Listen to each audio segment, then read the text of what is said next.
네, 지금 이 시간에는 하나님 말씀 함께 보시고 성가대의 찬양이 있겠습니다. 갈라디아서 5장 22절로부터 24절까지입니다. 우리 길지 않은 본문이니까 우리 함께 한 목소리로 봉독하겠습니다. 시작. 그러나 성령의 열매는 사랑과 기쁨과 화평과 인내와 친절과 선함과 신실과 온유와 절제입니다. 이런 것들을 막을 법이 없습니다. 그리스도 예수께 속한 사람은 정욕과 욕망과 함께 자기의 육체를 십자가에 못 박았습니다. 아멘. 우리 오늘 말씀을 위해서 잠깐 기도하겠습니다. 사랑하는 주님, 오늘도 저희들에게 말씀 주셨습니다. 말하는 자와 듣는 모든 성도들이 마음을 열고 주님의 말씀에 귀를 기울이고 주님의 말씀을 가슴에 새기는 그런 복된 성령의 도우심이 넘치는 시간이 되게 하여 주시옵소서. 이 시간을 주님의 손에 맡겨 올려오며 우리 구주 예수님의 이름으로 기도하였습니다. 아멘. 네, 아바디의 사람들 16번째 시간이고요. 우리 다음 주에는 이제 이 시리즈를 마무리하도록 하겠습니다. 기쁘시죠? 네, 마무리가 또 옵니다. 기다리시면 언젠가 끝은 옵니다. 그래서 오늘은 또 좀 중요한 말씀, 성령의 열매를 맺는 측면에서의 그런 말씀을 좀 보려고 하는데, 우리가 사람이 살아가면서 생활 방식에도 문제가 있다라든지 또는 뭐 성격에, 성품에 문제가 있다라든지 그러면 타인과 융화하기가 참 힘들어지죠. 또 타인과 관계가 어려워질 뿐만 아니라 사실은 자기 삶을 잘 가꾸지 못하는 그런 쪽으로 자꾸 가게 됩니다. 그래서 삶에 대한 이제 부정을 자꾸 느끼게 되죠. 삶에 대한 그런 좀 어두움, 그리고 해도 안 된다라는 그런 어떤 벽에 부딪힌 것 같은 느낌, 이런 것들을 느끼게 되고 또 살아서 뭐 하나 하는 또 좌절도 또 느끼게 될 수도 있을 것 같아요. 그러니까 자신에게나 아니면 다른 사람에게 유익을 끼친다? 이런 말은 내게서 좀 너무 어려운 문제처럼 이렇게 느껴질 수 있을 것입니다. 그래서 이런 문제점을 간파한 우리 모든 세상의 이제 교육자들이 전인 교육을 많이 강조해 왔죠. 이것이죠. 사람이 지적으로나 또는 정서적으로나 또는 뭐 신체적으로나 또는 사회적으로나 영적으로 균형 있게 잘 성장하도록 도와야 한다. 이것이 바로 이제 전인 교육의 이제 의미이죠. 예를 들어서 어떤 사람은 지적인 능력이 뛰어나요. 지적인 능력이 뛰어난데 근데 감정 세계가 많이 상해 있어요. 그리고 화가 많고 억울함을 많이 느끼고 열등감도 느끼고 그러면은 사실 그 삶을 건강하게 살아가기란 어렵죠. 하나만 잘 가지고 있다고 해서 잘 사라지는 인생이 아니라는 그런 뜻입니다. 그래서 사람은 전인적으로 또는 다른 말로 하면 통합적으로 균형 있게 성장해 가야 한다라는 그런 것에 아마 많이 동의하실 겁니다. 그런데 성경은 여기에 대해서 확신 있게 우리에게 약속을 해주죠. 예수 그리스도 안에 있으면, 머물면, 그러면 자기에게 주어진 삶의 소명의 길도 잘 갈 수 있을 뿐만 아니라 내게 주신 모든 관계들도 잘 가꾸어 나갈 수 있고, 그것이 항상 좋다라는 의미가 아니라 갈등이 있고 또는 뭐 알력이 생겨도 그것을 잘 극복할 수 있는 힘을 얻을 수 있고, 그리고 더 나아가서는 다른 사람들에게 또는 공동체 또는 사회에 유익을 끼칠 수 있다. 기여할 수 있다. 즉, 섬길 수 있다라는 그런 약속을 우리에게 해주고 있습니다. 그 성령의 그 도우심을 입으면 그러면 예수 그리스도 안에서 우리가 이러한 삶을 잘 이제 다이내믹하게 살아갈 수가 있는데, 성령의 인도를 받을 때 우리의 삶 속에서 가장 또 핵심적으로 다룰 수 있는 부분이 있다면 성품에 성령의 열매가 맺히는 것이죠. 그래서 이 성령의 열매를 맺고 이런 성경이 약속한 대로 우리의 삶을 걸어갈 수 있다라는 그런 바울의 가르침을 오늘 좀 살펴볼 텐데요.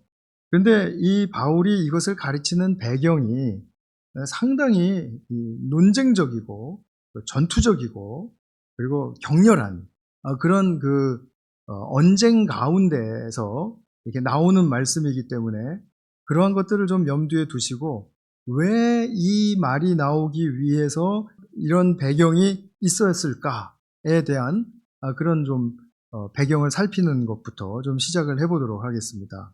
우리의 삶이 전인적으로 균형 있게 열매를 맺어간다 라고 할 때 그 과정은 사실 단번에 되거나 짧은 시간에 되는 게 아니라는 거 다 아시죠?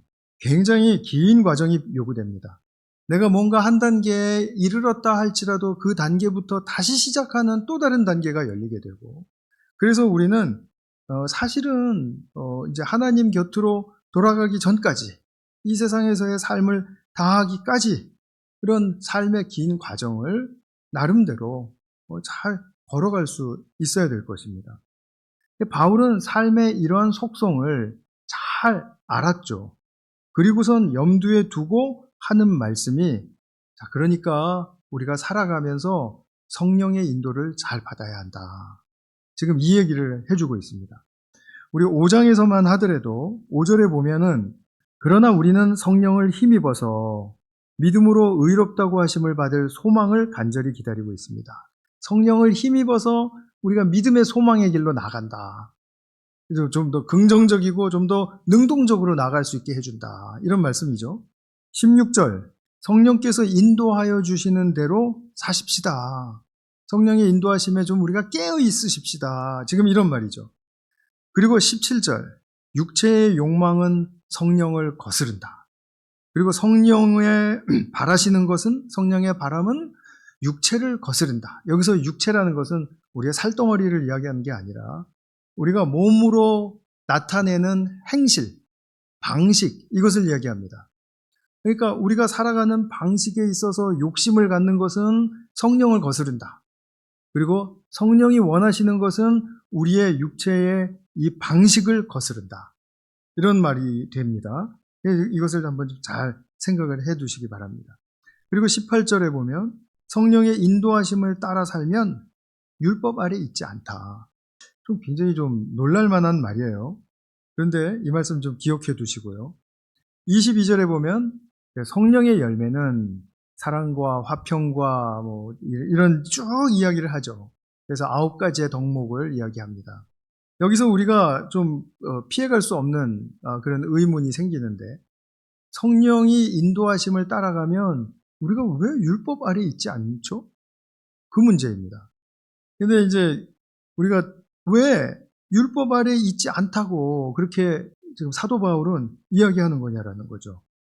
그러면서 사도는 또 이런 말을 더합니다. 3장에서 이미 이런 이야기를 했죠.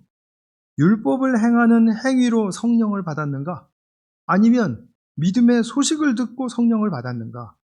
당연히 믿음의 소식을 듣고 성령을 받은 거 아니냐라는 그런 어떤 수사학적인 질문이에요. 율법을 행하는 행위로 성령 받은 거 아니다. 그런데 3절로 넘어가서 여러분은 왜 그리도 어리석은가? 성령으로 시작하였는데 이제는 왜 육체로 끝마치려고 하는가? 자, 앞에 3장 2절에 보시면 율법을 행하는 행위로 이렇게 이야기했죠. 3장 3절 후반부에 보면 왜 육체로 마치려고 하는가? 라고 했죠. 지금 율법과 육체와의 관계 속에서 뭔가 어긋난 일이 일어났던 것입니다. 이것을 염두에 두셔야 됩니다. 이것을 제가 좀 설명을 드리려고 하는 거예요. 예수님을 믿고 산다는 것은 그러니까 율법을 잘 지키면서 사는 것이 아니라 성령 안에서 성령의 인도하심에 순종하는 삶이다. 이런 것 분명히 우리는 알고 있죠. 자, 이렇게 성령의 인도하심에 순종하는 삶을 살면 어떤 결과가 일어납니까? 어떤 결과가 나냐 하면 율법이 가리키던 목적을 성취하게 됩니다. 율법을 모든 조항을 다 지켜서 율법을 성취하는 것이 아닙니다. 우리는 아무리 정신 차려도 이것은 불가능합니다. 율법을 다 지킬 수 있는 사람이 있을까요? 없습니다. 그런데 율법을 다 지켰다고 말하는 사람이 있다면 그거는 나는 죄인이 아닙니다라는 뜻이에요. 예수님 외에는 이런 말을 할 수 있는 사람이 없습니다. 성경의 선언대로라면 우리는 모두가 다 죄인이어서 하나님의 영광에 이르지 못한다. 결국은 하나님의 뜻에 완벽하게 이루는 사람이 없다. 스스로는. 그죠? 지금 그 얘기거든요. 그러니까 율법을 다 지켰다라고 말하는 사람이 있다면, 또 율법을 다 지키려고 애를 쓰는 사람이 있다면 뭔가 지금 조금 어긋난 것입니다. 이상하죠? 그런데 이것을 아셔야 되는 것은 율법의 목적이 어디에 있느냐라는 것입니다. 율법의 목적이 우리로 하여금 율법을 다 지키게 만들기 위해서 율법을 주셨는가? 아니라는 거죠. 그러면 율법을 주신 목적은 구약 백성들에게 삶의 거울이 되어 주셔서, 율법이 삶의 거울이 되어, 내가 살아가는 모습을 율법을 읽어보니까 난 좀 약간 문제가 있네, 뭔가 좀 동기부터가 약간 좀 이게 어긋난 게 있네, 이렇게 거울이 되어 주도록, 그래서 내가 삶을 살아가는데, 즉 하나님의 뜻을 이루어 드리기 위해서, 하나님의 뜻대로 살아가기 위해서 얼마나 도움이 필요한 존재인지를 알게 하려는 것이 율법의 가장 중요한 핵심적인 목적이었습니다. 그래서 제사가 그들에게는 꼭 필요했던 것이고, 그런데 아이러니하게도 이 율법을 받은 백성들이 이 율법의 목적, 참 목적을 형식적으로 삼아버렸어요. 맞아요. 율법을 읽으면 내가 하나님이 필요하다는 것을 내가 느끼죠. 그렇게 형식적으로만 이렇게 입으로 이야기하고 그리고 개념으로만 가지고 있으면서 실질적으로는 이것을 더 왜곡해서 내가 얼마나 율법을 잘 지키는 사람인지를 자랑하고 싶었던 거예요. 다른 사람에 비하면 나는 정말 율법을 잘 지키고 어기지 않는 사람이지 라고 그렇게 말하고자 하는, 여기서 말하는 육체의 욕망이 싹트기 시작했다는 것입니다. 어떻게 하면 율법을 잘 지킬 수 있을까? 이것을 고민하게 되었다는 것입니다. 어떻게 하면 율법을 보고 내가 하나님이 필요한 사람이기 때문에 하나님께로 나아갈 수 있을까를 고민하는 게 아니라, 어떻게 하면 내가 이 조항을 잘 지켜서 여기에 해당하는 형벌을 피해갈 수 있을까? 그것을 고민하게 되었다는 겁니다. 이렇게 고민하는 사람을 옆에서 보니까 굉장히 경건하거든요. 그래서 그렇게 고민하고 거기에 더 매진하고 더 삶을 투신하고 하는 사람들을 존경하고 그리고 급기야는 떠받쳐 올리기까지 했던 것이죠. 그 사람들이 누굽니까? 바리새인들, 당시의 종교 지도자들입니다. 이 종교 지도자들은 굉장히 똑똑한 사람들입니다. 그리고 굉장히 잘 성격이 다듬어진 사람들입니다. 그러니까 점잖고 똑똑하니까 사회에서 추앙을 받을 수밖에 없죠. 근데 이 사람들이 율법을 잘 지키기 위해서 막 연구를 하면서 막 별의별 조항들을 만들어내는 거예요. 안식일을 잘 지켜라. 어떻게 하는 게 잘 지키는 겁니까? 2km 이상 걸어가면 그거는 안식일을 범하는 것이다. 그럼 2km 안으로는 괜찮습니까? 괜찮다. 이런 식으로 된 거예요. 이런 것들이 수백 조항이 생겨서 사람들을 이제 구속하기 시작한 것입니다. 그러니까 율법의 참 의도를 비틀어 버렸어요. 내가 요거를 지키면은 벌 안 받고, 내가 요거를 지키면은 나는 율법적으로 하자 없는 의로운 사람이야, 이렇게 돼버린 겁니다. 그래서 자기가 율법을 어기지 않으면 자기 의를 드러내고, 남이 율법을 어기면 아이고 지금 신앙생활을 몇 년을 했는데 몇십 년을 했는데 아직까지도, 이러면서 비판하고 정죄하고. 그러니까 뭡니까? 결국은 나중에 결과적으로 모양새는 어떻게 드러났냐 하면 이 선하고 고귀한 율법인데 이 율법을 이용해서 되게 육체적인 판단과 육체적인 기준으로 삼고 살아가는 모습을 새롭게 만들어냈다라는데 큰 문제가 있는 것입니다. 자기의, 자기 의를 드러내고자 하는 거예요. 그래서 자기 자신이 의롭다고 자랑함으로써 결과적으로 율법을 자기를 의롭게 하는 도구로 전락시켜버린 것이죠. 율법이 있으면 내가 지킬 수 있으니까 이건 나의 자랑스러운 도구가 되는 거예요. 로마서 10장 2절 3절에 보면, 제가 사실 설교 이제 준비 다 맞춰놓고 또 오늘 아침에 기도하다가 딱 이 말씀이 생각이 나서 이걸 읽어드리면 좋겠다 싶었습니다.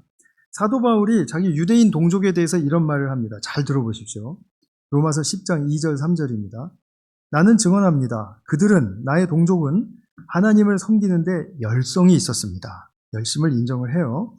그러나 그의 열성은 올바른 지식에서 생긴 것이 아닙니다. 자, 제가 지금 말씀드린 것을 보면 어디서 어긋났는지 아시겠죠? 이 사람들. 그죠? 참 목적을 잊어버리고 그리고 자기를 자랑하고자 하는 때 사용했던 그 지식적인 측면, 그것을 올바른 지식에서 생긴 것이 아니다라는 겁니다. 그 열성이. 그러면서 그들은 하나님의 의의를 알지 못하고 자기 자신들의 의의를 세우려고 힘을 씀으로써 하나님의 의에는 복종하지 않게 되었습니다. 이 사람들이 처음부터 하나님의 의에는 복종하지 말아야지 하고 결단을 하고 이런 짓을 한 게 아니고 결국 자기 의의를 내세우다 보니까 하나님의 의에 복종하지 않는 결과를 가져오게 되었다. 이게 자기가 만들어 놓은 모순에 자기가 빠지게 된 거예요. 자가당착이죠. 이 사람들이 그렇게 심각하게 오류를 범하고 있었습니다. 그런데 그 사회는 아무도 그들이 잘못됐다고 말을 할 수가 없어요. 이미 그들은 인정받는 사람들이고 또 더 나아가서는 사회의 기득권층에 속한 사람들이었거든요. 그러니까 이 사람들 말이면은 그냥 다 꼼빡 죽는 것입니다. 근데 이렇게 선하고 거룩한 말씀인 율법을 자기 의의 도구로 사용한 이 간교한 의도를 누가 밝혀내셨습니까? 예수님이시죠. 예수님.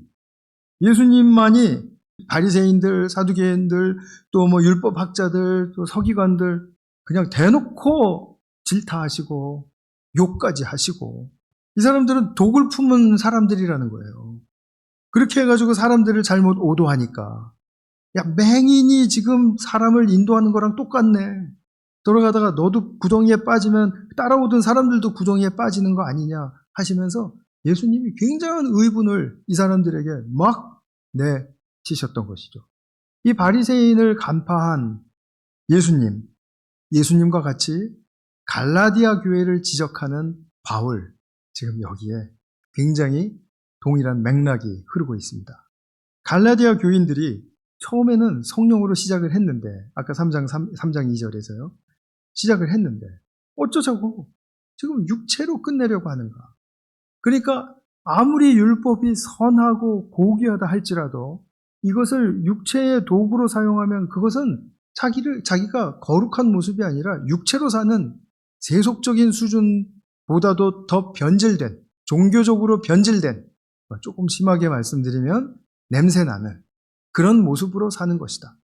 이것을 지금 예수님도 흥분하셨지만 바리새인들 보고 지금 바울도 갈라디아 교우들이 이 오류에 빠지는 것을 보고 엄청나게 지금 열을 내고 있는 거예요.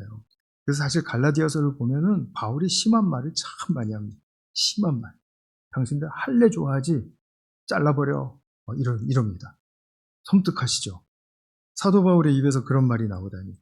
근데 이제 진리를 강조하다 보니까 이제 사도 바울도 그렇게 나온 거겠죠. 그래서 우리는 누가 아무리 경건하게 살아간다고 하여도 자기 삶에서 그리스도의 성품이 열매 맺지 못하면 그것은 하나님의 목적을 잃어버린 삶이 되어버립니다.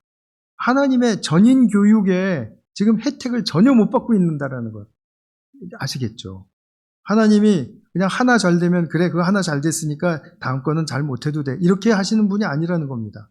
지금 다 균형 있게 통합적으로 잘 자라가야 한다라는 그 하나님이 인간에게서 원하셨던 그 의도하시는 모습이 있어요.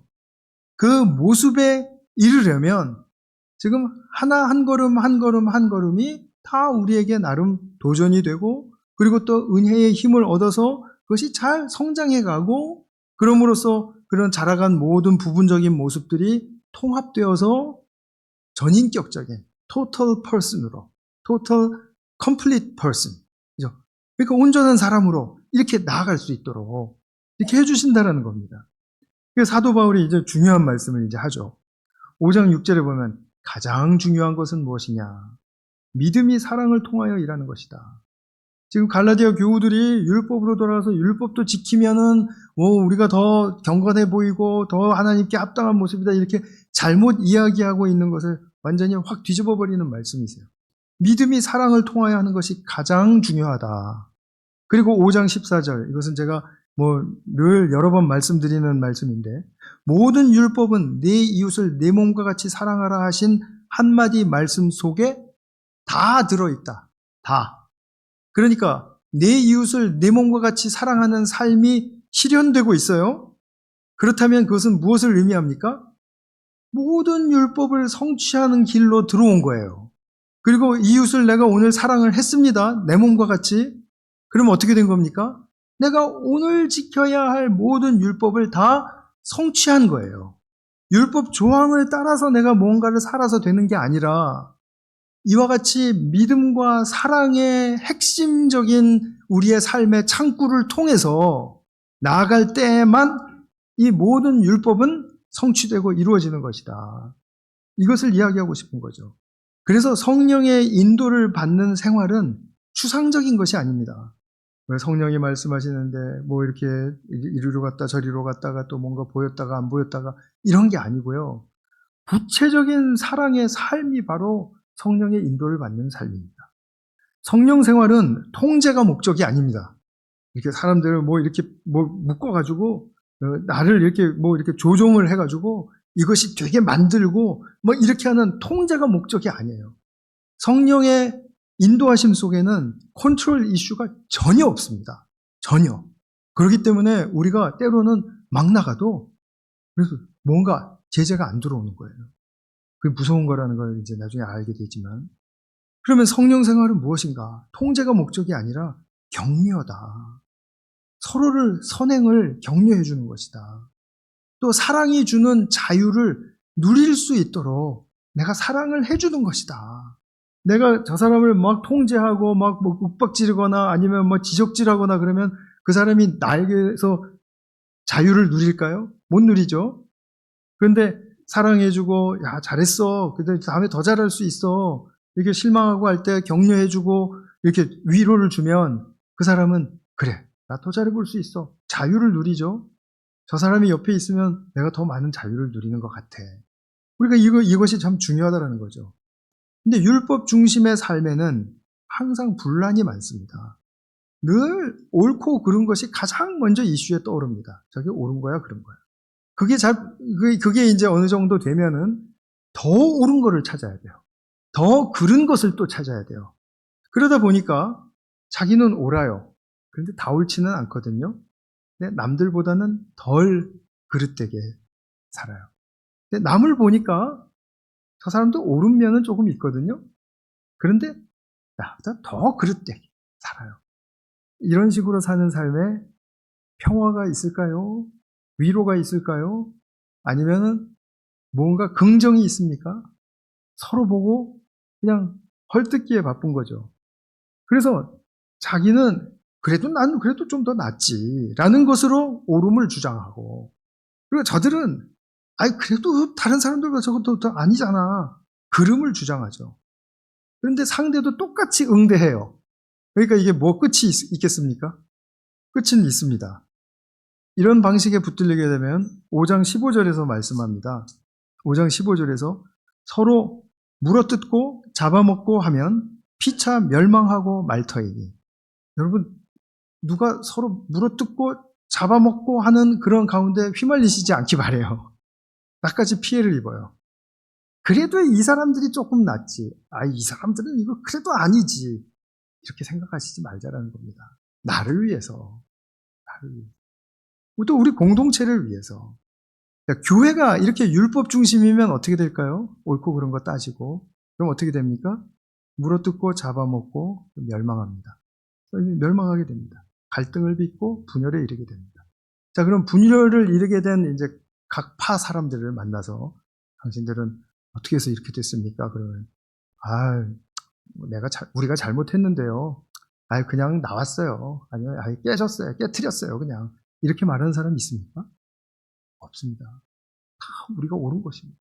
자기가 다 옳은 거예요. 지금 뭐가 잘못된 겁니까? 옳고 그른 것이 잘못된 겁니까? 아닙니다. 옳고 그름을 따지는 방식이 잘못된 것이죠. 방식. 육체의 방식이라고 이야기를 하는 것입니다. 그 방식을. 우리가 얼마나 이런 일에 디테일하게 많이 휘말려 있는지 모릅니다. 그래서 성령 생활은 구체적인 사랑의 삶으로서 오늘 본문은 사랑의 모습을 보여주는 거예요.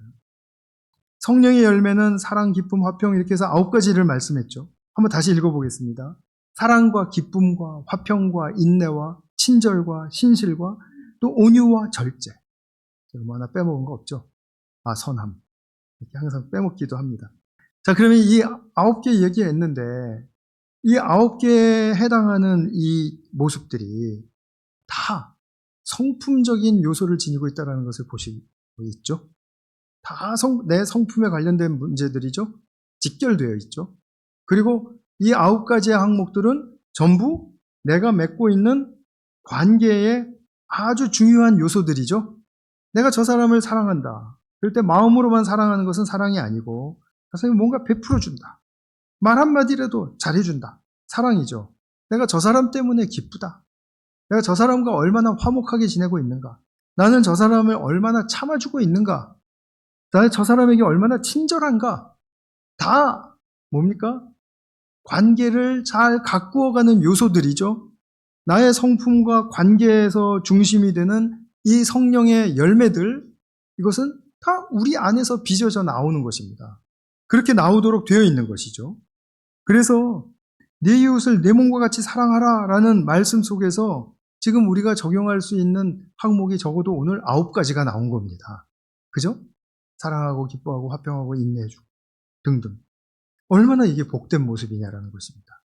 뭔가 지금 뚜렷하게 결과는 나오지 않아요. 뭔가 뚜렷하게 뭔가 이렇게 기쁨이 막 넘치고 그러지는 않아요. 그런데 이런 길을 내가 성령의 인도하심을 받고 걸어가고 있고 그것이 나에게서 조금이나마 빚어져 나오고 있다. 비춰지고 있다. 그러면은 자기는 알죠. 성령께서 도와주시는구나.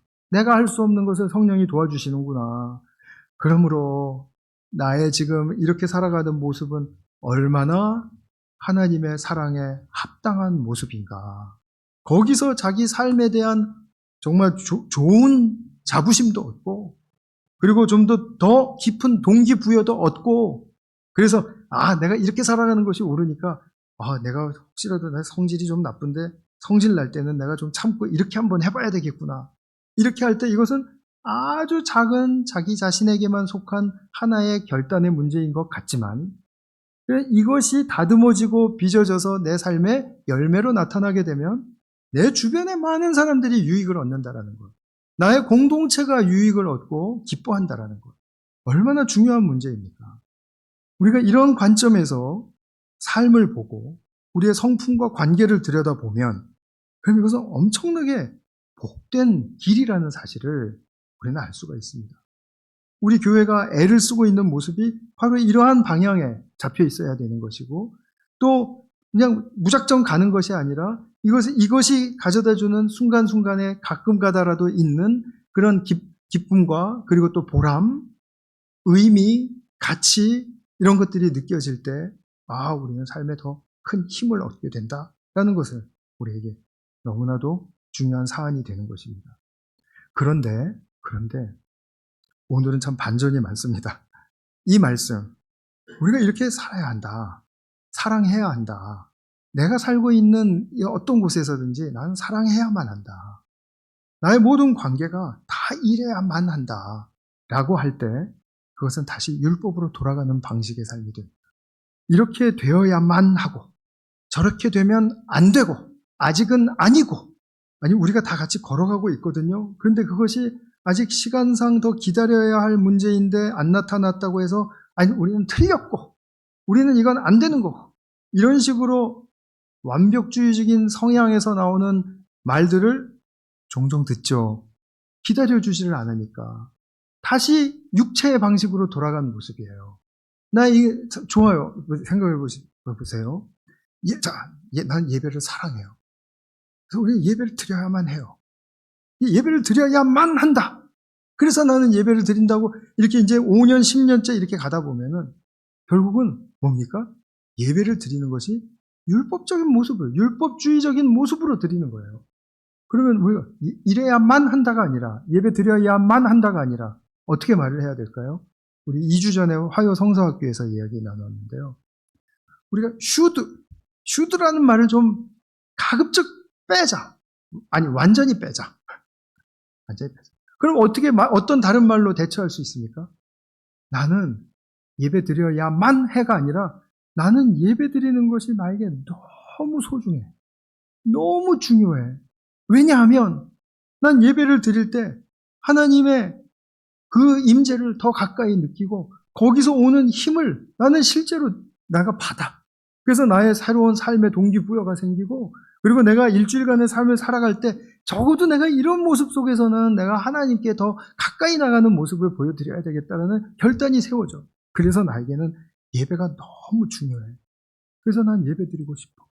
당신도 예배를 드려야만 합니다. 그래야 크리스찬이 되는 것입니다. 이건 완전히 틀린 얘기고요. 예배를 드려야만 크리스찬이 된다. 아니죠. 예배를 드리는 것이 얼마나 중요합니까? 하면서 자기 이야기를 하며 권면을 해줄 수 있다면 그것은 정말 성숙한 사람인 것이죠. 우리가 보세요. 이렇게 돼야만 돼. 우리 가정에서는 이래야만 돼. 우리 교회에서는 우리 사회에는 이래야만 돼. 그렇게 이상을 갖고 있는 사람일수록 그 사람 옆에 있으면 숨이 막힌다라는 사실을 아시죠?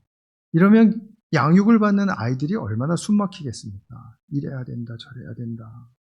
식탁에서는 이래야 되고 밤에 자기 전에는 뭐 이래야 되고 이래야 된다. 그러지 말고 이것이 얼마나 중요하니? 이렇게 물어보면 되는데 그죠?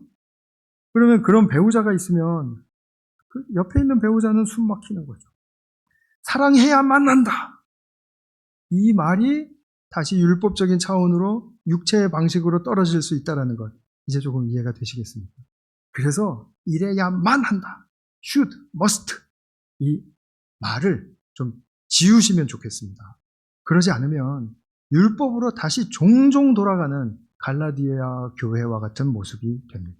그럼 우리가 마지막으로 어떻게 성령의 열매를 맺을 수 있을까요? 어떻게? 24절에서 굉장히 중요한 말씀을 했어요.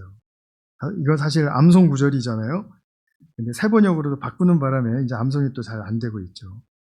24절은 그리스도 예수께 속한 사람은 우리들, 거듭난 하나님의 자녀들, 우리들은 정욕과 욕망과 함께 자기의 육체를 십자가에 못 박았습니다. 자, 그러니까 제가 조금 전에 말씀드린 것처럼 나의 정욕과 욕망, 내가 이거 꼭 있어야 돼. 아니면 이렇게 꼭 해야만 해. 나는 거기에 꼭 이르러야만 해. 나는 이것을 이렇게 해야만 해. 하는 그런 그 정욕과 욕망에서 나온 그런 방식들을 자기 육체의 방식과 함께 십자가에 딱 못 박았다라는 거죠. 그래서 이제 그거는 하나님 나라 안에서는 무효해요. 나의 방식, 육체의 방식, 율법주의적인 방식은 무효해요. 무효. 그리고 그 사실을 믿는다면 내가 누구를 묵상해야 되겠습니까? 그리스도시죠. 그리스도는 어떻게 십자가에 못 박히셨는가? 도대체 당신의 그 주장은 어디 가고 당신의 생각은 없는 것인가? 당신의 의의는 어디다가 십자가에다가 버릴 데가 없어서 십자가에다가 버리시는가? 우리 그런 거 묵상하는 것입니다. 그리스도를 묵상하면 그러면 결국 주님이 자신 또한 자기의 의, 자기의 방식, 자기의 기준을 다 거두어 들이시고 완전히 100% 하나님의 의가 드러나실 수 있도록 하나님을 드러내시는 순종의 길을 택하셨다라는 것을 우리가 다 보게 되는 거지 않습니까? 그래서 우리의 이렇게 욕망에서 나온 육체의 방식에서 나온 그런 기준과 그런 어떤 것들을 다 내려놓아야 해요. 그리고 그리스도로부터 배운 것이라 할지라도 내가 주장하면 다시 육체의 방식으로 떨어지는 것이니까. 그래서 우리는 그리스도로부터 배운 것을 가지고도 육체의 방식대로 살아갈 수 있는 가능성이 얼마나 열려 있는지 모르니까 그것을 경계하고 철저하게 율법적인 사고와 안목이 무엇인지를 간파하는 것. 예수님이 왜 바리새인들을 보고 그렇게 야단치시고 흥분하셨는지를 그 이유를 알고 사도 바울이 갈라디아 교회에 대해서 사랑하는 성도들임에도 불구하고 왜 그렇게 격렬하게 전투적으로 이야기를 해야만 했던지를 간파하고 그리고 그것을 나에게 적용하는 거죠. 내가 얼마나 율법적인 사고와 안목 속에 아직도 사로잡혀 있는가. 복음의 방식과 복음의 길이 무엇입니까? 라고 물어봤을 때 내가 할 말이 없다면 아직도 율법적인 그런 육체적인 사고와 안목에 잡혀 있다는 뜻이 되겠죠. 그렇다면 자기 성찰이 시급한 것이죠. 자기 성찰. 우리가 그런데 율법적인 사고와 안목을 포기하겠다는 이 결단, 내가 무언가 보였어요. 복음의 길 속에서 어떻게 하는 것이 내가 작은 것이지만 그것을 향해서 진리의 길을 가는 것이라는 것을 알았어요. 그럼 나 그 길을 위해서 이런 거 다 포기합니다. 나를 주장하지 않겠습니다. 나의 방식을 주장하지 않겠습니다. 내 고집 부리지 않겠습니다. 그리고 작심 3일이니까 3박 4일만이라도 딴 사람 말 들어보겠습니다. 그렇게라도 포기하시는 결단이 있다면 결코 그리스도께서는 우리를 그대로 내버려 두시지 않을 것입니다. 거기에 분명히 새로운 지평이 열리는 역사가 있을 것입니다. 거듭난 사람의 삶 속에는 이미 그리스도께서 우리 위해서 십자가에 달리셨다는 증거가 있지 않습니까? 우리는 그 증거를 품고 다니는 사람들이잖아요. 그러니 우리는 성령의 인도를 받아서 그리스도를 묵상하고 나의 방식과 나의 기준을 좀 내려놓고 그리고 사랑하기에 하루에 한순간만이라도 진실되게 힘쓸 때 그 순간의 삶의 새로운 지평이 열린다. 그것입니다. 이러한 복음의 길과 방식에 온 몸과 마음을 들이실 수 있는 우리 성도님들 되시기를 축원합니다. 기도하겠습니다. 사랑하는 주님 감사합니다. 오늘 사도 바울의 갈라디아 교회를 향한 정말 이 말씀 저희들이 그 배경부터 살펴보고 나니 참으로 얼마나 우리가 율법주의적인 또 육체의 방식에 휘말리기 쉬운 위치에 있고 또 삶의 위기에 있는지 볼 수가 있게 되었습니다. 그러나 주님께서는 우리에게 선명한 길을 보여주셨습니다. 우리가 나의 육체의 방식이 예수님의 십자가에 못 박혔다라는 그 사실, 그래서 이제는 나의 육체의 방식이 무효해졌으므로 그 무용함을 깨닫고 새로운 삶의 가치를 발견하고 그것을 선택하고 그리고 그것을 행하여 갈 수 있는 그런 내가 될 수 있는 그런 복된 길을 허락하여 주셨습니다. 주님, 그 길을 잘 걸어갈 수 있도록 정말 하나님의 성령께서 도와주시고 또 우리 서로에게는 그것을 잘 가도록 서로 격려하고 도와줄 수 있는 그런 축복의 공동체가 되게 하여 주시옵소서. 우리 구주 예수님의 이름으로 기도하였습니다. 아멘.